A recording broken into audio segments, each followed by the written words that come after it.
Salut tout le monde, bienvenue sur Actu MMA. Alors aujourd'hui, on reçoit Jordan Zebo qui a accepté de nous accorder une interview. Donc on va forcément parler de son prochain combat du 8 mars qui aura lieu à l'Ares 19 contre Carlos Graca.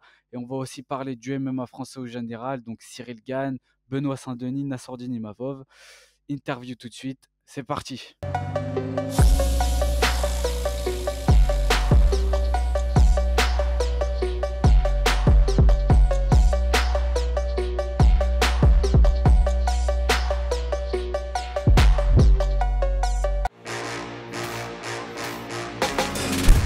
Parie sur l'app numéro 1 avec Unibet et profite de 100 € de bonus sur ton premier pari. Bah déjà, bonjour Jordan, comment ça va? Comment se passe ton camp d'entraînement et ta préparation? Bonjour à toi, donc merci beaucoup pour l'invitation et j'espère que tu vas bien. Là, Super, ça va. le camp il se passe super bien de mon côté et puis voilà, la hâte d'être au combat. Yes, nickel. Bah, déjà, je voulais forcément te parler de ton prochain combat. Donc, toi, tu as 5 combats en professionnel, donc tu as un palmarès de 4 victoires et une défaite, en plus de tes 6 combats en amateur. Le 8 mars prochain, tu vas combattre durant l'Ares 19, donc tu vas affronter le Portugais Carlos Graca. Et lui, il possède un record assez similaire au tien parce qu'il a 4 victoires et 2 défaites chez les pros. Bah, déjà, ma première question, c'est comment tu qualifierais, cet adversaire? Est-ce que selon toi, il a un style de prédilection ou, c'est plutôt un combattant assez complet qui va un peu se débrouiller partout? Donc pour parler tout d'abord de moi, donc là oui bien sûr sur internet il y a beaucoup de personnes qui rebondissent dessus. C'est vrai qu'en tout j'ai eu environ 32 combats en amateur. Mmh. Mais voilà, bien sûr, il y a du MMA et du pancras mélangé. Bien sûr. Mais voilà, donc bien sûr, mon palmarès c'est un peu plus en amateur que ce qui est Ouais, donc indiqué. il comptabilise pas sur, parce que moi, du coup, j'ai regardé sur Ouais, c'est Sherdog, ça, Tapology, mais il comptabilise pas tout parce qu'il y avait pas aussi du tout, ouais. pancrace. OK, Ouais. Et ça marche. il y a du coup, oui, il y a, ça à dire que mon adversaire il est complet. Vraiment Mmh. très complet. Il est, comme tu as dit, avec un palmarès en pro assez similaire au mien, mais en MMA. Mais par contre, de ce que j'ai cru comprendre, il a eu la ceinture WBC boxe taille. Donc, Mmh. ce qui veut dire que voilà, c'est pas négligeable le niveau qu'il a en boxe taille du tout. Un gars très solide, qui n'a pas peur des frappes et qui n'a pas peur d'imposer sa puissance. Il était en 84 kilos avant, donc même en 84 kilos, je voyais comment dans ses combats, c'était vraiment son physique y est pour beaucoup. Vraiment, il a un très bon physique. Maintenant, comme je disais, voilà, dans son passé de boxeur thaï et aussi, j'ai vu il a fait des compétitions en jiu-jitsu avec le gi, le kimono de jiu-jitsu. Et du coup, voilà, ça fait qu'il a un peu ce côté aussi similaire à moi, donc physique en combat, Mmh. mais aussi assez complet. Il a fait des compétitions dans les deux secteurs, OK, ouais. striking et préhension.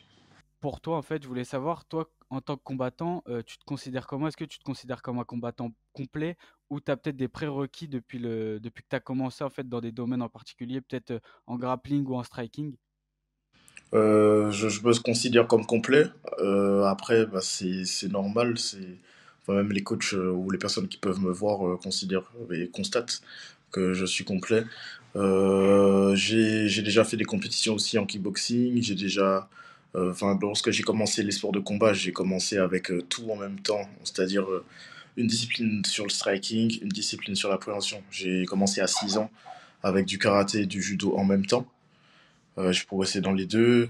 Ensuite, j'ai eu un moment où bah, il y a un cyclone qui est passé, donc j'ai commencé en Martinique, donc il y a un cyclone qui est passé, qui a arraché le toit et tout. Du coup, je m'entraînais seul avec mon père, qui était déjà mon premier coach. Donc Mmh. lui, il était déjà dans les sports de combat, dans le karaté Kyokushin, mais il me faisait travailler le combat de manière, c'était comme du MMA en fait. C'est vraiment juste Mmh. le combat tout court au global. Et D'accord. donc voilà, je continue à la maison. Ensuite, j'ai continué à m'entraîner. J'ai eu un accident de bus, d'où la cicatrice que j'ai à la jambe. Donc voilà, j'ai eu 4 opérations, etc. Le temps que je m'en remette, après, quand j'ai pu continuer, j'étais au collège, j'ai fait du kickboxing et de la lutte au collège. Donc j'ai eu la chance d'avoir de la lutte dans le Mmh. sport au collège. Et puis du coup, je faisais du kickboxing à côté.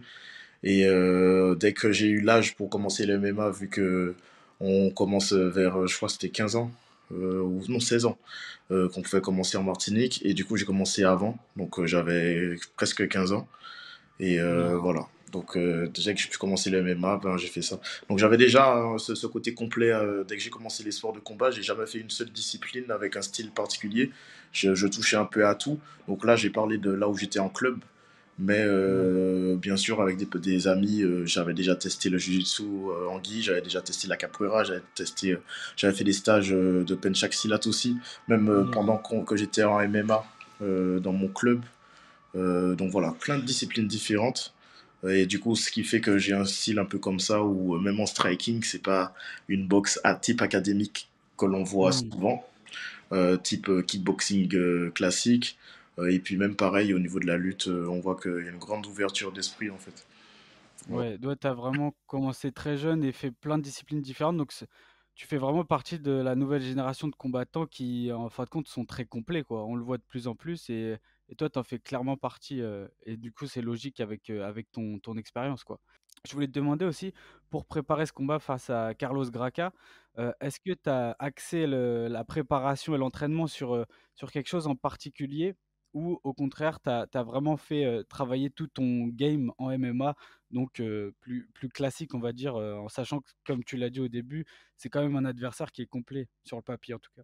Donc j'ai travaillé tout, vraiment tout. Après, on a bien sûr fait attention à quelques petits détails où voilà, il y a des ouvertures, etc.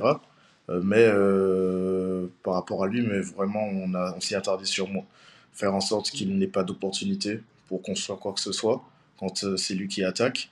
Et puis que moi, je puisse profiter du maximum des ouvertures que je puisse trouver, que ce soit debout, au sol, en lutte, peu importe.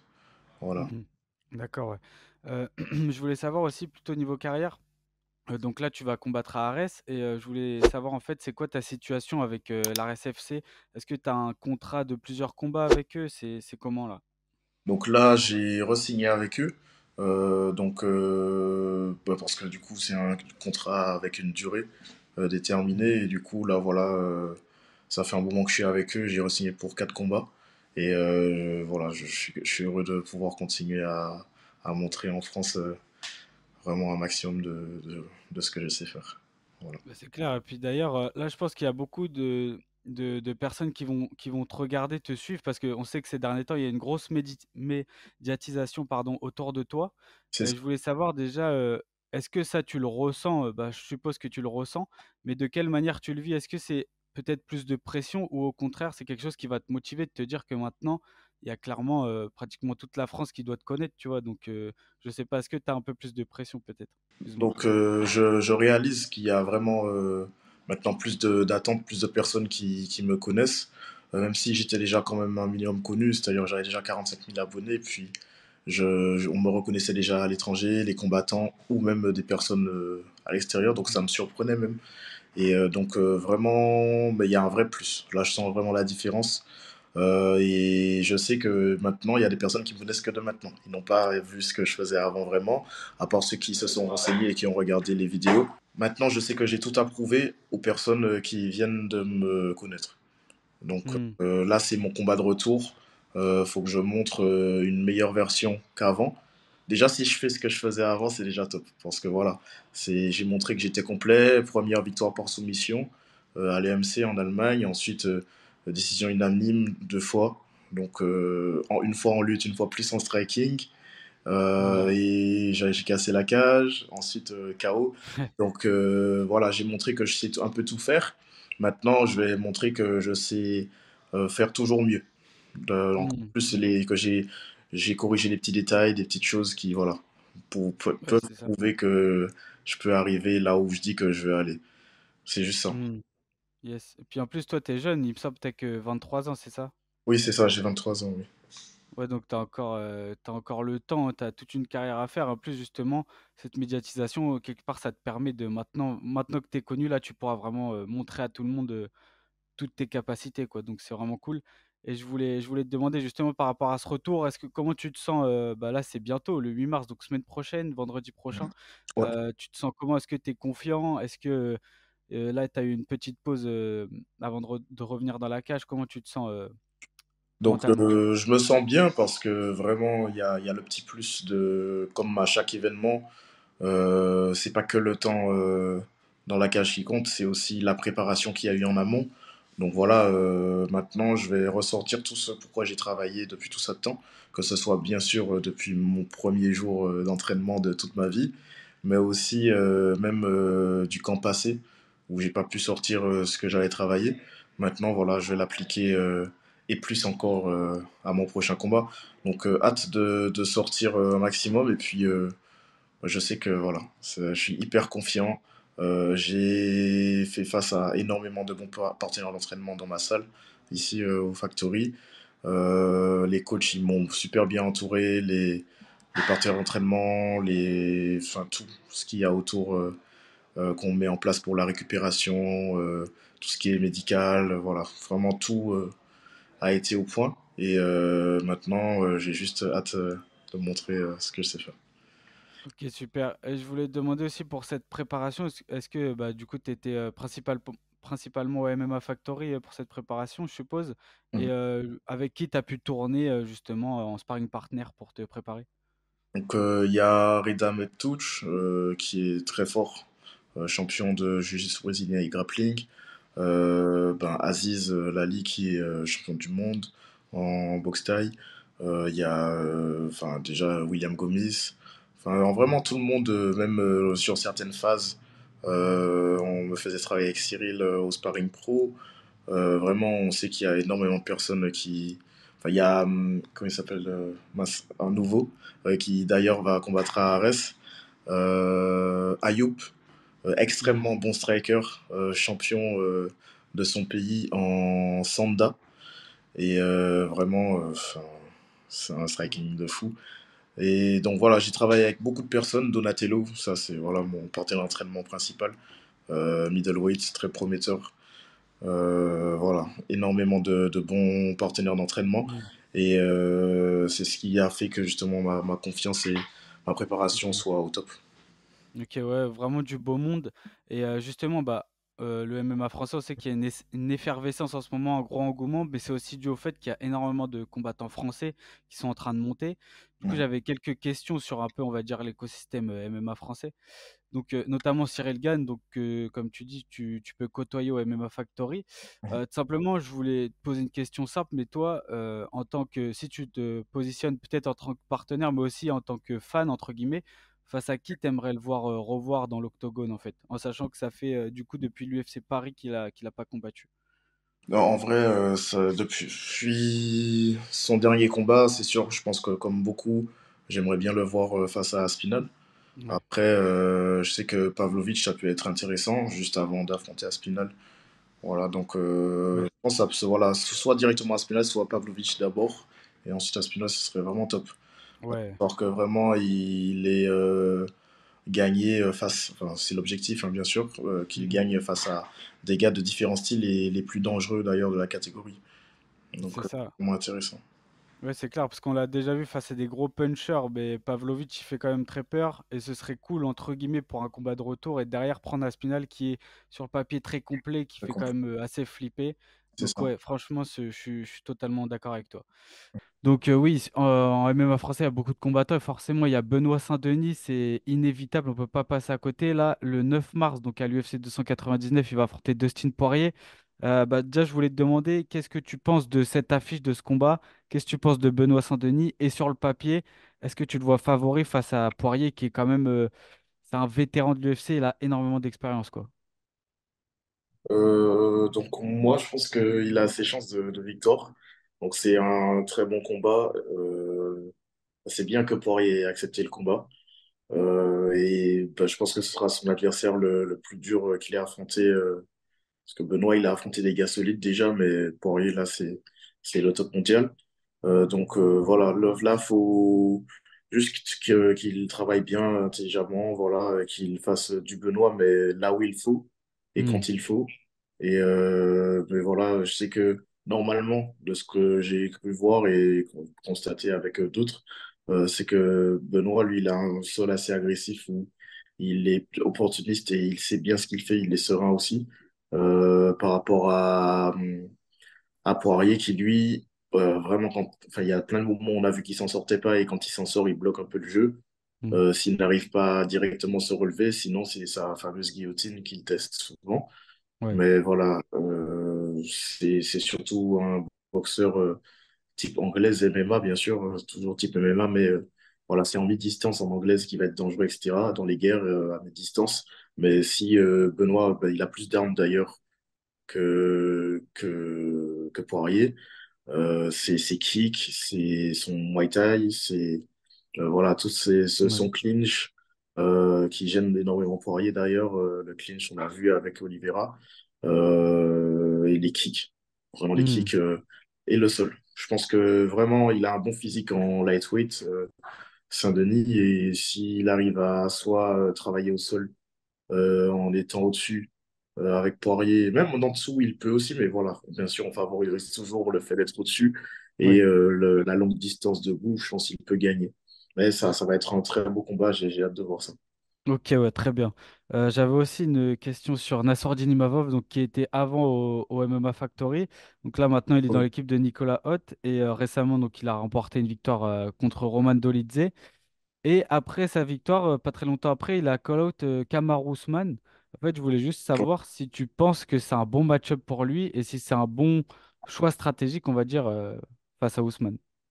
Je pense que, en vrai, ouais, c'est sûr que c'est un bon match-up déjà.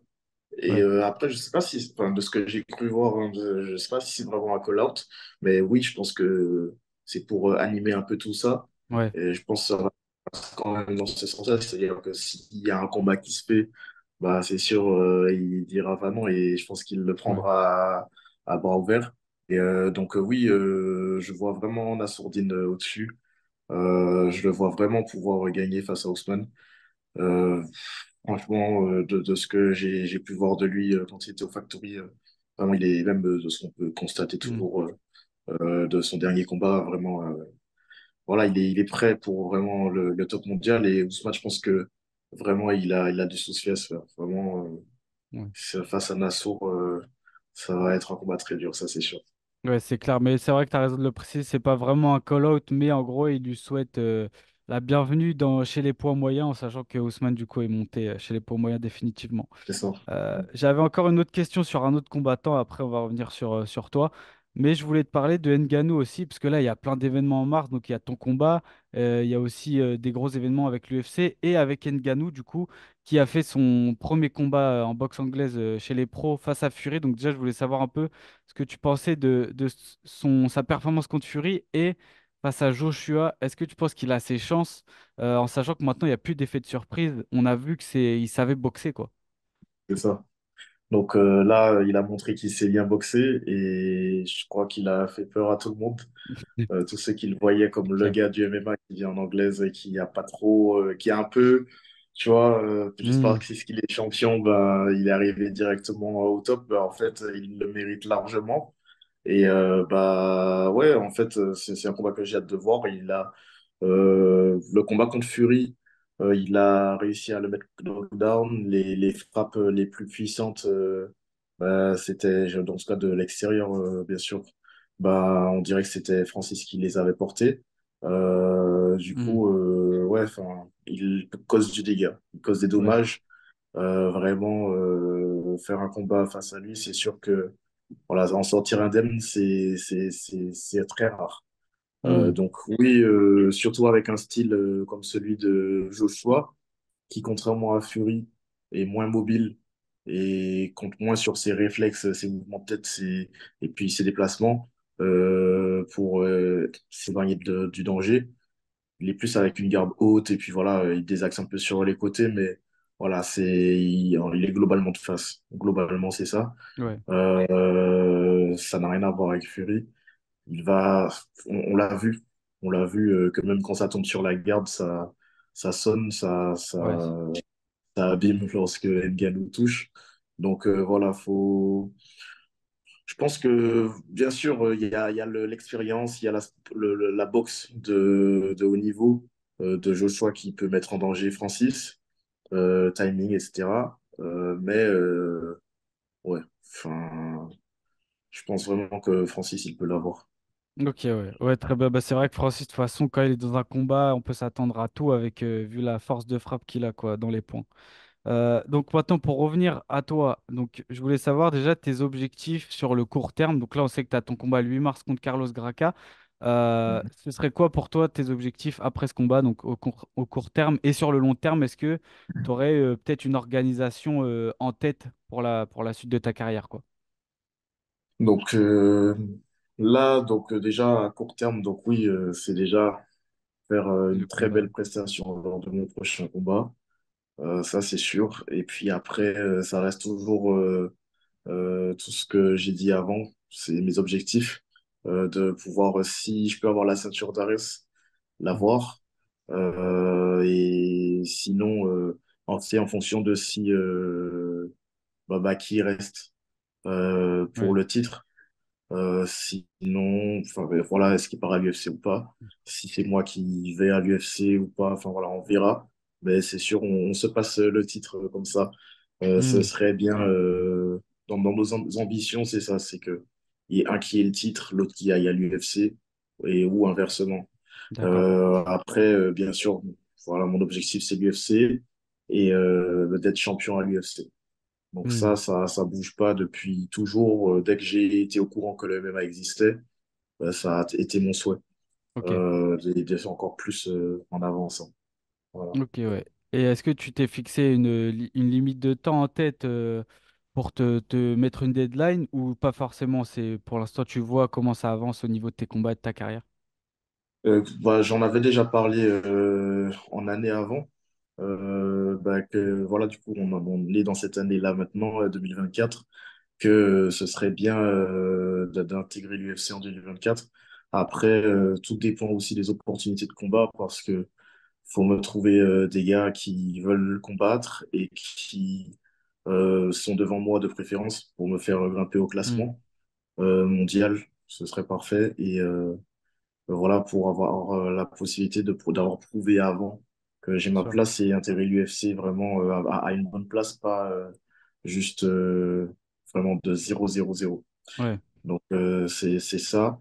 Et donc voilà, si j'arrive à intégrer l'UFC après, et puis parce que j'ai eu l'opportunité de combattre plus en 2024, ouais, c'est parfait, c'est nickel. Ok, très bien. Nickel. Et du coup, bah, j'avais une dernière question pour ton combat du 8 mars contre Carlos Graca. Je voulais savoir, dans un monde idéal, comment t'aimerais que le combat se déroule et bah, si tu avais un pronostic à nous donner pour ce combat. Donc, pas de pronostic, juste Bien voilà, sûr. de voir, de venir voir le combat et sinon d'être connecté sur Canal+, et l'UFC Fight Pass. Donc Hmm. voilà, de ne pas rater ça parce que vraiment, ça promet d'être impressionnant comme toutes les victoires que j'avais eues avant. C'est toujours impressionnant de par mon style de combat et la façon dont je gère le combat aussi.